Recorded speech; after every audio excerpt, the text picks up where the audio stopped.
что это у нас такое? Вот это что-то плохое уже нарисовывается.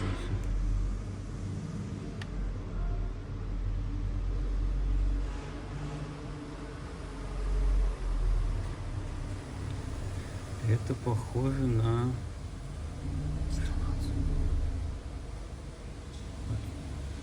отпечаток поршневого пальца. Видимо, поршневой палец-то у нас и стучит.